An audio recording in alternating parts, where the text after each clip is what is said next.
Hey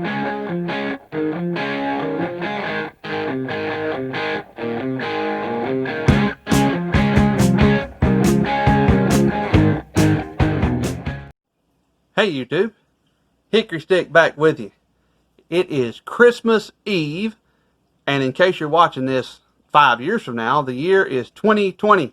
I got a Timney trigger for Christmas for my Model 70. I've been wanting one for a long time, and we had our Christmas get together with my parents back on Saturday, and my wife had coordinated with my folks and informed them of what to get me, and they produced me a Timney trigger, which I am very excited about because I was not a fan at all of the factory trigger in this Model 70.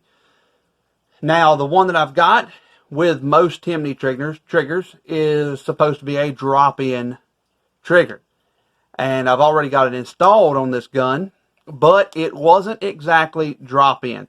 So I'm going to go over with you the issues that I had with it and tell you what I did to fix those issues, and maybe if you run into the same problems, it may help you out a little bit. The first thing I got to do is pull the stock back off the gun. Be right back. Okay, so the first thing I want to tell you about is these screws. These are the screws, if I can get the camera focused, there we go. These screws are the action screws for the gun. Now, my gun is a push feed post 64 gun. It was made in the early 2000s.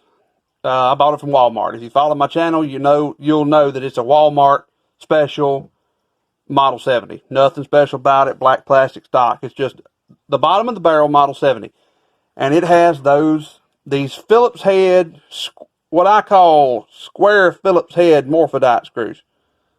And in order to get those in and out, you need one of these Phillips bits with the square end.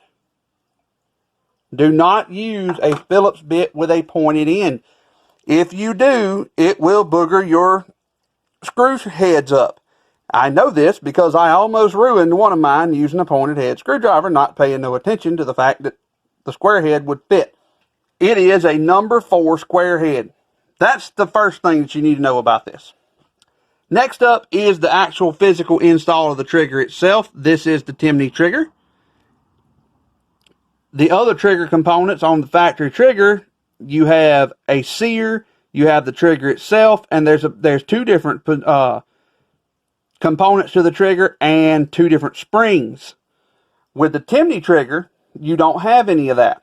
You've got a self-contained trigger system that bolts in using the 2 factory locations. Now, the factory trigger, if you've ever taken one of these apart, the factory trigger is held in by that pin and that pin. This pin here also holds your bolt release catch and spring for that bolt release catch. So that leads me to the first issue that I ran into. Now, Timney, in their instructions, they tell you take the bolt release spring and hook it behind the trigger. Right there, okay? Because that thing has a hook that goes all the way back behind the trigger.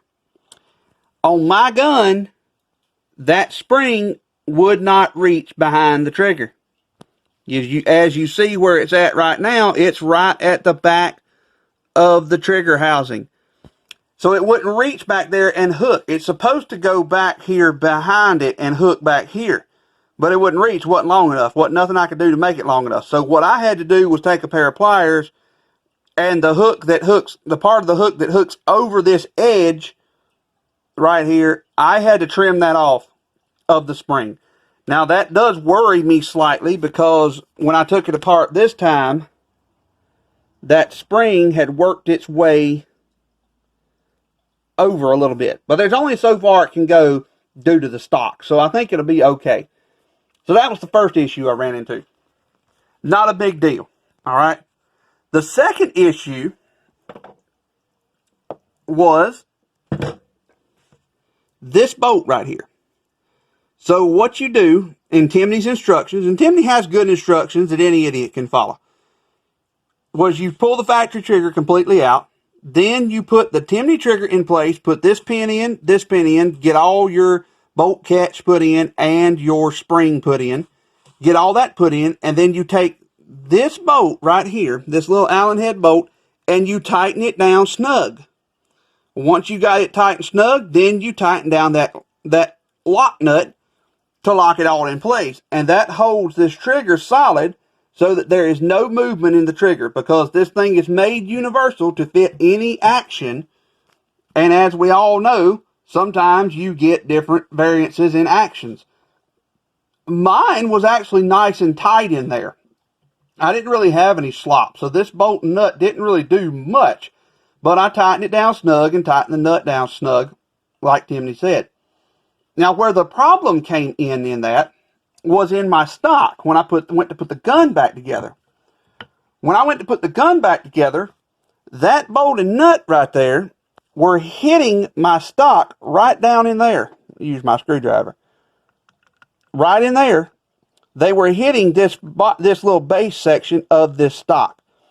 So what I had to do was I had to take the stock out to my drill press, and I took a 5/16 drill bit and just drilled a little divot out right there at that front edge of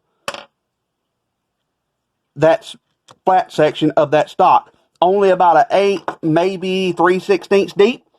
Not very deep at all, as you can see. And all that did was just give me clearance so that that nut and bolt would not hit the stock, and that everything would mate in there solidly, and I didn't have any problems. The last issue that I had was when I got it all back together, the firing pin wouldn't stay cocked. When I first put it together, I just tightened all the bolts snug, and I tested all the stock bolts. Tightened the balls snug, tested it, thing worked beautifully. Trigger is beautiful. Lovely trigger pull on it. It's factory set, I think, to 2.5 pounds, which is fine with me. Beautiful, nice and crisp. Checked the safety, did all my safety checks on it, just like Timney's instructions said. Did all of that. Everything functioned flawlessly.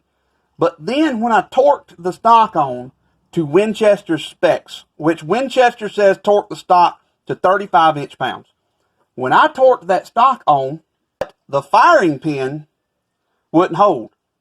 When I'd flip the safety off, firing pin would discharge. Similar to a slam fire, just instead of slam firing, it was doing it with the safety off when I flipped the safety off. Well, then I noticed after a few tests of it, then it started slam firing. So reading Timney's troubleshooting on their website, they were talking about going in there and disassembling your bolt and pulling your firing pin out. And once you pull your firing pin out, you need to file off a flat area on the firing pin where the firing pin engages the sear. Looking at it and looking at what it was doing, I didn't think that that was my issue. So I got to doing some more investigating with it, and I realized, okay, the sear is not impacting the trigger enough. There's your sear. The silver thing that you see in there is the sear. The black part is the trigger. I didn't think that the sear and the trigger were contacting each other good enough. So there's an adjustment back here on the back of the gun, on the back of the trigger. That bolt right there. If you turn the bolt counterclockwise, you get more engagement of sear to trigger. If you turn it clockwise, you get less engagement. Now, as you can see, it was staked by Timney in the factory location. I ended up turning it just about 45 degrees, or an eighth of a turn out. And that's all it took. That solved that issue. But then I got to looking at it and I realized, okay, if I put the safety on, with the safety on, and I pull the trigger, when I let the safety off, the firing pin drops. But if I work the bolt, put it back in, the bolt closes, firing pin stays on. Flip the safety on, flip safety back off, nothing happens. But if I flip the safety on and pull the trigger, and then flip safety off, firing pin drops. So what I figured out was, after looking at the gun, I realized that the trigger itself was catching on the trigger guard in there. And it was hanging up. It wouldn't, which is why it wouldn't do it if the stock wasn't torqued, because the trigger guard wasn't pulled deep enough into the stock to catch. But once it was torqued, it pulled that trigger guard in far enough that it was causing the trigger to catch on it. This trigger comes down at a different angle than the factory trigger. So what I had to do was I went out there with my Dremel and I just clearanced the trigger guard. And this is just an old plastic trigger guard, so it didn't hurt my feelings to do it. But I clearanced the trigger guard some, and now all problems are solved. Everything functions. I've tested it every which way I know, short of dropping it, because I don't want to drop it and throw my scope off. But short of dropping it, I have tested everything that I can test. It functions flawlessly, and the trigger pull is amazing. And I am probably going to sit here tonight and load up some ammo to go test it, because I don't have anything loaded. I free floated the barrel. I don't think I've made a video on it since I've done it, but I free floated the barrel a few months ago in the gun. So now we've got a free floated barrel. We have a brand new Timney trigger. If this gun doesn't group now, then obviously it's just not going to group. So I'm excited to see what happens with it. So we'll get some videos out shooting it and testing it. For now, I wanted to make this short video to maybe help anybody that may run across this problem and try to install one of these and see the same issues that I did. So until next time, y'all have a good one.